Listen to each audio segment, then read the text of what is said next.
massive house party in Brampton last night attracted thousands of teenagers, spawned its own hashtag, and triggered a massive police response. Shauna Hunt with the aftermath of the wild bash and a warning about the power of social media.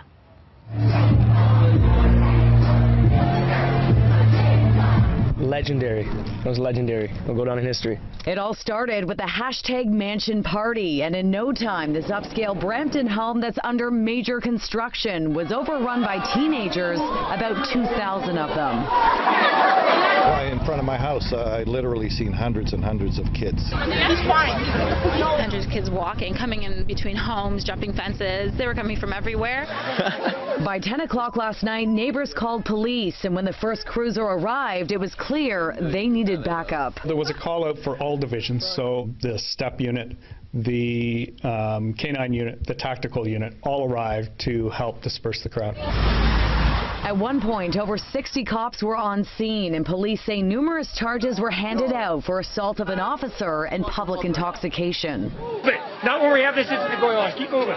The property is littered with garbage and broken bottles, and on the outside I can count at least 8 broken windows, and partygoers tell me that on the inside it's trash. There's numerous holes in the wall, and at one point so many people were standing on the staircase, the railing came crashing down. When did you realize this was out of control? When the railing started to collapse. The railing started to collapse? Yeah. No one, from what I saw, no one got hurt. Neighbors tell me this house has been under construction for about 7 years now, and it's still pretty much gutted. Inside, there's unfinished walls, floors, and stairs, not a safe place for a gathering. This party got out of control very quickly. Teens were coming in from all over the GTA, including a party bus from Etobicoke. There was pretty much a line from the door to where we're standing right now, and it's about the driveway wide. It's actually insane how many people are here. Peel police say they got wind of this party because it was posted all over social media, but there was nothing they could do until someone complained. We did speak with the owners of the home prior to the party and advised them to remove it from social media, but unfortunately that didn't happen. Friends of the mansion party host were stopping by today to survey the damage, and it appears that some have learned a very valuable lesson. So do you guys understand the powers of social media now? Oh my God, we know the powers of social media. One tweet, 400 retweets, 2,000 people, and this. Now, I am being told that the owner's son had permission to throw this party, obviously not at this magnitude, and police tell me at this point charges are not being laid. In Brampton, Shauna Hunt, City News. A day after the province was pushed into an election campaign, Liberal leader Kathleen Wynne was out trying to win over voters and responding to criticism from Ottawa. Wynne stopped by at the Leaside Lawn Bowling Club and tried her hand at the sport. She responded to a comment from Prime Minister Stephen Harper, who criticized her proposed Ontario pension plan, a centerpiece of her campaign. She says Harper shouldn't interfere. I'm not in this race to run against Stephen Harper. I think that all levels of government should work together, and so it was unusual that he stepped into the Ontario election so early. Meanwhile, NDP leader Andrea Horwath was campaigning in Hamilton. She triggered the election when she said yesterday she could not support the Liberals' proposed budget. We are ready to deliver on the promises Liberals have failed to keep. You can count on the NDP to deliver. Horwath, the MPP for Hamilton Centre, was in the city for her nomination party.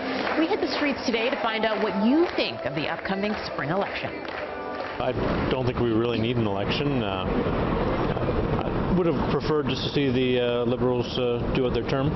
I don't support the Liberals, so I would like to have another chance to get my candidate in. I see some good changes coming out, especially from Wynne. I really like where she's going. And yeah, I think we should stay the course for a bit. I don't see the point of going and doing a spring election right now.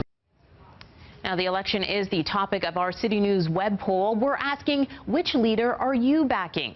Here are the results so far. Tim Hudak leads with 49%. Kathleen Wynne has 33% support, and Andrea Horwath has 18%. You can have your say on our website, citynews.ca. Well, it is not a sight we often see. Take a look at this. It is the Don Valley Parkway completely car-free this evening. Here now is a live look at one of the main arteries in and out of the city shut down for spring cleaning and maintenance. Crews have been out all day cleaning up catch basins, inspecting cameras, and repairing overhead signs. The DVP shut down from Highway 401 to the Gardiner began last night at 10.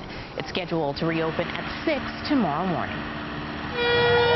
And just as the DVP reopens tomorrow, more road closures are in store. A major chunk of Yonge Street will be off limits to cars for the Good Life Fitness Toronto Marathon. Major lane restrictions will be in effect between Finch and the Lakeshore starting at 5 a.m. Some ramps on the Gardiner and the DVP will also be closed during the race. The Mississauga Marathon is also tying up roads this weekend. For a full list of road closures, you can visit our website, citynews.ca.